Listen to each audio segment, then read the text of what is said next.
Welcome back to KCTV English News. I'm Angel Kim.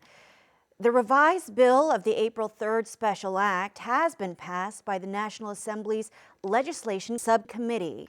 The subcommittee held a meeting on the morning of the 8th and unanimously passed the revision of the April 3rd Special Act, which was proposed by Representative Oh Young-hoon of the Democratic Party of Korea. The passing of the amendment comes after a revision in the wording of the regulations regarding compensation payments, where the phrase devising support was changed to providing support. A fact-finding body was also included in the revised amendment to be officially incorporated in the April 3rd Peace Foundation. Previously, the amendment stated the possibility of an incorporated body. The amendment passed the subcommittee of the Public Administration and Security Committee, and the final decision will be made at the plenary session of the Extraordinary National Assembly later this month, after going through the general meeting of the Public Administration and Security Committee, as well as the Legislation and Judiciary Committee. Jeju Island will promote diagnostic testing and protection management plans for pets owned by COVID-19 confirmed patients.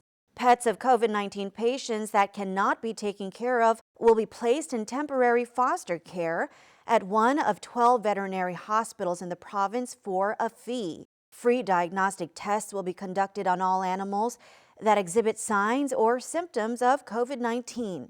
The province is also planning to take measures for pets to receive quarantine treatment if confirmed with the virus.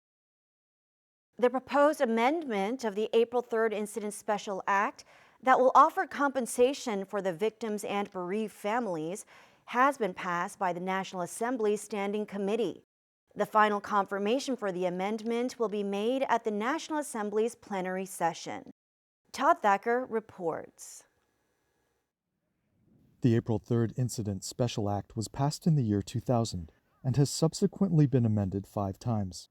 These amendments have led to the creation of the April 3rd Peace Park, allocation of national funding to a memorial ceremony, and an investigation into the truth behind the incident at the national level. However, these past revisions were limited. The restoration of individual victims' honor and compensation for the victims and bereaved families were not part of prior amendments. The newly proposed overall amendment provides the basis for the restoration of individual victims' honor and compensation for the victims and bereaved families for the first time. If the amendment is passed, the victims and bereaved families can simply apply for a special retrial suggested by the national government without complicating individual applications. Application for retrial normally takes 6 months or more. After the amendment is made, victims and their families will be able to save time and money. Some 4,300 people who were subject to unjust convictions and wrongfully imprisoned by military and civilian courts 7 decades ago are expected to apply for the simplified procedure. The Ministry of the Interior and Safety will determine the amount of compensation and distribution methods after studying the matter.